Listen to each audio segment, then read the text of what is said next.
94 nouveautés les 2 dernières semaines, 59 qui sont des expansions régionales, ça en laisse 35 dans cet épisode du podcast en français. Je vais parler de 5 et une news annexe. C'est le podcast AWS en français, c'est parti, c'est maintenant. Le podcast AWS en français. Sébastien Stormac. Allez, bonjour, c'est vendredi matin, enregistré tard le jeudi soir, une semaine sur deux, vous savez, dans le podcast AWS en français. On passe en revue l'actualité des 2 dernières semaines, qu'est-ce qu'il y a de neuf, qu'est-ce qu'il y a de nouveau. Alors, c'est pas toujours des nouveaux services, parfois c'est des petites fonctionnalités, parfois c'est des repos open source, comme ça va être le cas aujourd'hui. En tout cas, ce sont des nouvelles qui sont importantes pour vous qui construisez des applications, pour vous qui êtes des builders, des buildeuses, des développeurs sur AWS. Donc il y a un biais, je ne parle pas de tout, je le sais, mais vous pouvez continuer de me le dire quand même sur YouTube, sur Deezer, sur Spotify, sur Apple Podcast et toutes les autres bonnes applications de podcast. Cette semaine, j'ai repéré pour vous une nouveauté dans CloudWatch Synthetics qui supporte plusieurs browsers. Alors la nouveauté en soi, c'est pas super fondamental, mais c'était l'occasion de parler de CloudWatch Synthetics parce que c'est un service qui est peu connu, trop peu connu à mon goût. CloudWatch Synthetics, c'est un service de monitoring d'applications qui permet de créer des canaris, comme les petits oiseaux, des canaris tout jaunes. Un canari, c'est quoi ? C'est un script, c'est un morceau d'application qui tourne, si possible dans le cloud, pour monitorer vos applications et qui est censé rapporter des erreurs quand il y a des erreurs, avant que ce soit vos utilisateurs qui trouvent les erreurs. On utilise beaucoup les canaris pendant les déploiements, par exemple, pour surveiller les nouveaux déploiements, pour s'assurer qu'ils n'introduisent pas d'erreurs. Depuis 10 ans que je parle de canari, je crois que tout le monde connaît l'origine de ce mot, canari. Si vous ne la connaissez pas, laissez-moi vous raconter une petite histoire. Tonton Seb, au coin du feu, va vous raconter une histoire. Au fait, le mot canari vient des oiseaux, vraiment, et ça vient d'une habitude qu'avaient les mineurs au siècle passé, au siècle d'avant, de prendre des canaris dans des cages avec eux dans la mine, car un des dangers, à part les écroulements dans la mine, c'était les coups de grisou. Le grisou, c'est de ce gaz, du méthane essentiellement, qui se dégage quand on va chercher du charbon, qui à partir d'une certaine concentration dans l'air, entre 5 et 15%, peut s'enflammer tout seul au contact d'une étincelle, et quand on pioche, on tape avec des outils sur la roche, ça fait des étincelles, et donc c'était un des risques pour les mineurs. Comment est-ce qu'ils couvraient ce risque ? Ils prenaient des canaris qui étaient beaucoup plus sensibles que les poumons des hommes qui travaillaient dans les mines à ce gaz inodore, incolore qu'est le méthane, et qui avaient tendance à faire des malaises, voire à mourir dès que la concentration en méthane dans l'air augmentait un peu trop, ce qui était un signe pour les mineurs qu'il y avait un danger, qu'ils devaient arrêter de travailler et quitter la mine.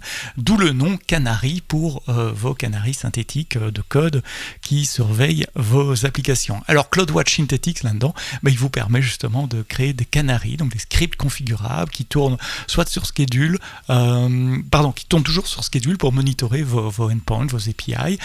Il choisit les mêmes routes et il fait les mêmes actions que feraient vos utilisateurs.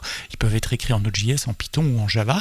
Et une des choses qu'ils peuvent faire, c'est démarrer un browser. Il tourne dans Lambda, mais il tourne un browser headless, sans écran, avec des frameworks tout à fait standards, Playwright, Puppeteer ou Selenium, pour simuler des clics dans vos applications et reporter des erreurs s'il y en a. Et donc la nouveauté, et voilà enfin après 5 minutes d'explication, c'est que jusqu'à présent vous pouviez faire ça avec Chrome uniquement, bien maintenant vous pouvez le faire avec Firefox également.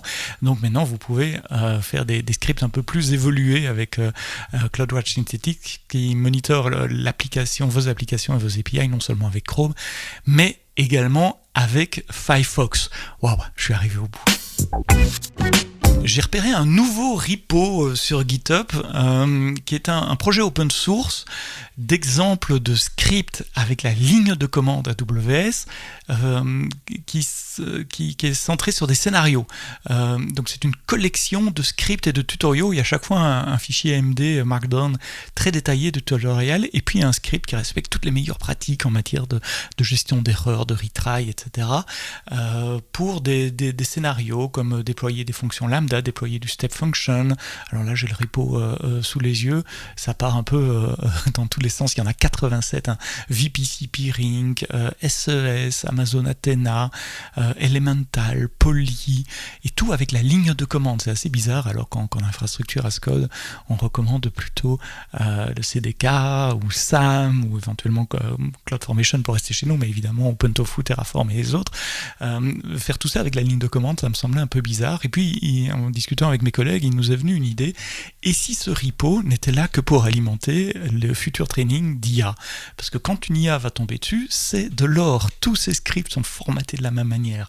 Ils respectent les mêmes best practices, les mêmes structures. Il y a un beau tutoriel qui explique comment ça marche. Il y a des beaux commentaires avec des sections différentes. Bref, j'ai l'impression que c'est un repo qui a été fait pour l'IA plus que pour les hommes.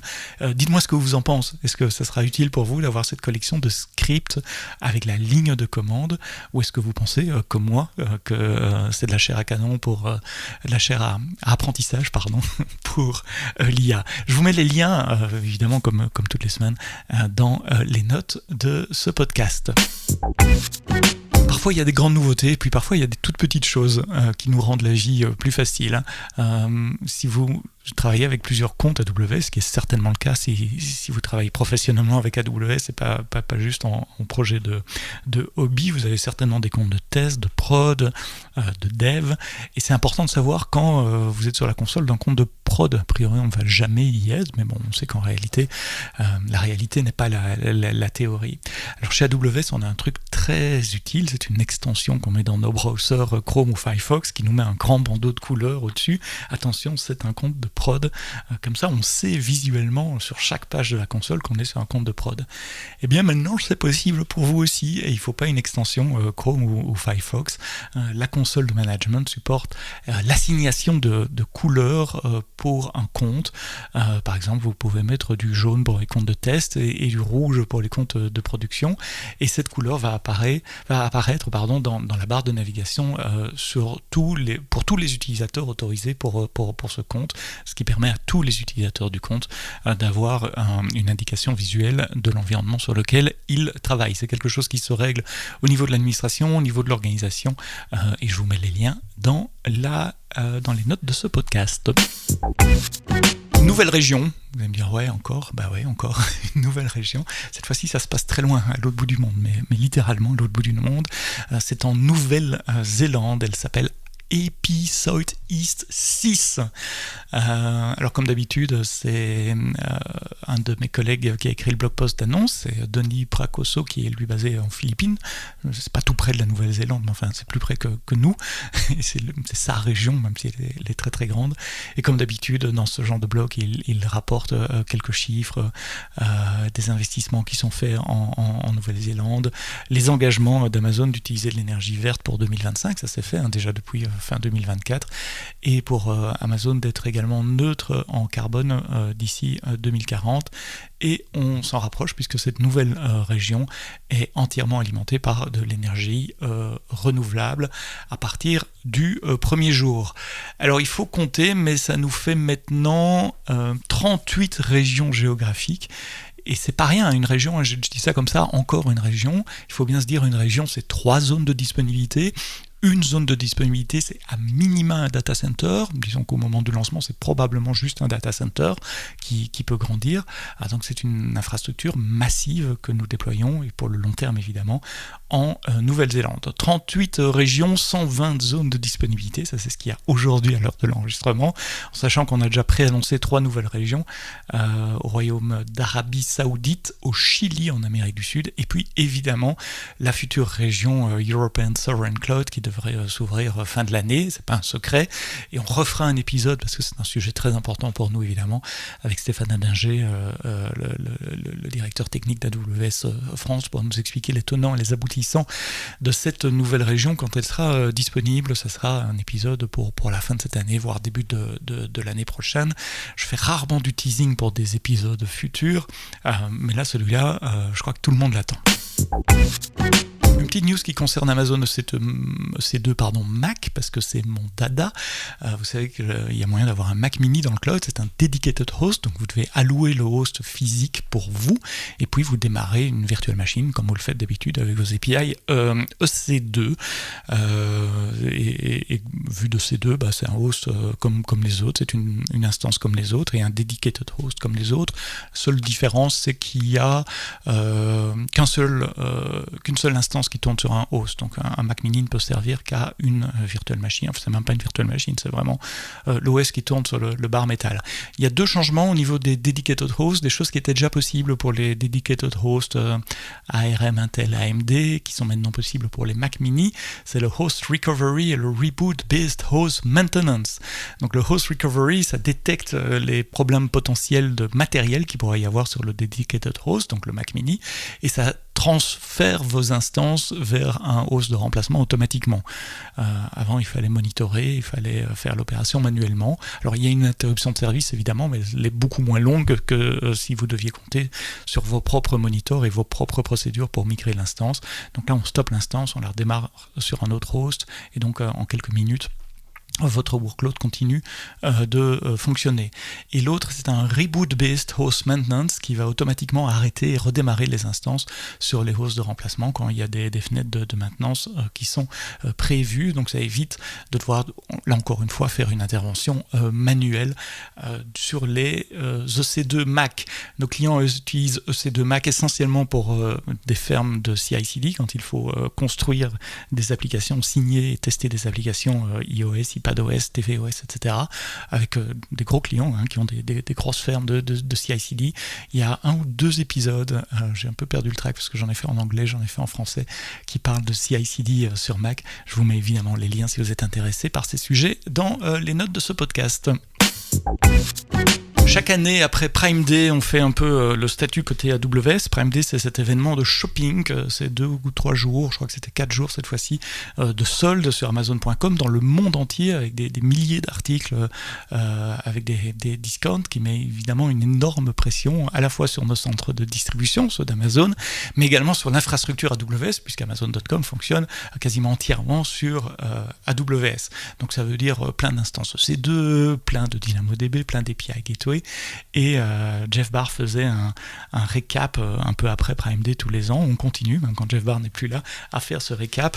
Comme d'habitude, on apprend plein de chiffres. Moi, ceux qui me scotchent toujours, c'est DynamoDB. Alors DynamoDB, des dizaines de trillions d'appels sur les 4 jours. 1 trillion, c'est 1000 milliards, avec des pointes d'appels à 150 millions, 151 pour être précis, millions de requêtes par seconde dans le monde. Aurora a processé 500 milliards de transactions, stocké 4 terabytes de données et transféré presque 1999 terabytes de data. EBS a eu des pointes à 20,3 trillions d'IO operations. C'est absolument incroyable. API Gateway, en l'an dernier, a processé plus d'1 trillion d'appels d'API internes. C'est 30% de plus que pour Prime Day 2024. Si vous voulez lire un peu le dessous de la scène de Prime Day, allez lire le blog post de Shani. On vous rappelle également dans ce blog post que AWS a un programme qui vous aide à scaler pour des événements critiques business comme ça, une finale de Coupe du Monde, j'ai fait un épisode là-dessus avec TF1, un événement marketing, une vente comme Prime Day. Alors avant ça s'appelait AWS Infrastructure Event Management, maintenant ça s'appelait AWS Countdown, mais l'idée c'est de s'asseoir autour d'une table avec des experts AWS, parce que nous apprenons beaucoup de ce genre d'événements d'Amazon.com, et de mettre en place des process pour vérifier que tout est OK de votre côté et que votre infrastructure sera capable de scaler le moment venu. Si vous avez besoin de ce genre de service, allez voir Amazon Countdown. Et puis une petite news qui concerne l'IA générative et plus spécifiquement Amazon Q Developer, parce qu'un podcast AWS qui ne parle pas d'IA générative n'est pas vraiment un podcast AWS. Amazon Q Developer maintenant supporte le contrôle des serveurs MCP. Donc les serveurs MCP, ce sont des outils que vous pouvez donner à vos agents pour effectuer des tâches particulières. Les outils peuvent soit tourner sur votre machine en local, soit avoir des outils distants. C'est supporté maintenant dans Amazon Q Developer, dans Visual Studio Code. Pour les organisations, c'est parfois bien de désactiver les outils, ou en tout cas de contrôler quels sont les outils qui sont autorisés pour éviter que les développeurs installent tout et n'importe quoi pris sur Internet, parce que n'oubliez pas que c'est du code qui tourne sur votre laptop, donc il faut quand même le contrôler, l'isoler. Et donc maintenant, l'administrateur d'Amazon Q au niveau d'une organisation a la possibilité de contrôler, désactiver l'usage de certains MCP, et ce qui est pas plus mal. Il y avait une autre news, c'est pas vraiment une news, c'est un blog post d'un de mes collègues qui s'appelle Aurélien Planck, qui est justement basé en Nouvelle-Zélande, je crois, qui explique comment utiliser Rules. Vous savez, quand vous utilisez Amazon Q Developer, il faut toujours lui donner du contexte, et au plus de contexte vous donnez, au mieux c'est. Et un des contextes, c'est dire, voilà, tu programmes dans tel langage de programmation, avec tel framework, tu suis les best practices de security selon tel standard. Enfin bref, il y a pas mal de choses à répéter d'un projet à l'autre, ou même d'un jour à l'autre sur le même projet, puisqu'il n'y a pas de mémoire. Donc Amazon Q CLI et Amazon Q dans la console permettent de stocker toutes ces règles dans des fichiers qui s'appellent rules. Pour une fois, le nom est bien choisi. Dans votre projet, vous créez un dossier .amazonq/rules, et puis vous allez mettre des fichiers Markdown qui expliquent vos différentes règles. Vous pouvez avoir des règles sur les formats de code, sur les règles pour utiliser tel front-end ou autre. On conseille de le structurer en Markdown en expliquant le but de la règle, les instructions, les priorités, la manière de gérer les erreurs, etc. Il explique tout ça, on met tous ces fichiers, et donc à chaque fois que vous allez faire une interaction avec Amazon Q, que ce soit le CLI ou dans Visual Studio Code ou IntelliJ, dans IntelliJ et Enco et la famille de JetBrains, eh bien ces règles seront prises automatiquement dans le contexte, et vous n'aurez pas à vous répéter, et ça, c'est bien aussi. Voilà la fin de ce podcast AWS en français où j'ai été un peu bavard, 17 minutes. J'espère que vous aurez l'occasion de m'écouter jusqu'au bout et que vous entendez ce au revoir. À la semaine prochaine. Ça sera vendredi dans toutes les applications de podcast. Et la semaine prochaine, nous parlerons de Hack et de Crow. On parlera de KS et de Kubernetes et de Docker avec ces deux acronymes et ces deux... Oui, enfin voilà. On vous expliquera tout ça. Hack et Crow, ça sera vendredi prochain. Ça sera le 12 septembre. Mais d'ici là, quoi que vous codiez, codez-le bien.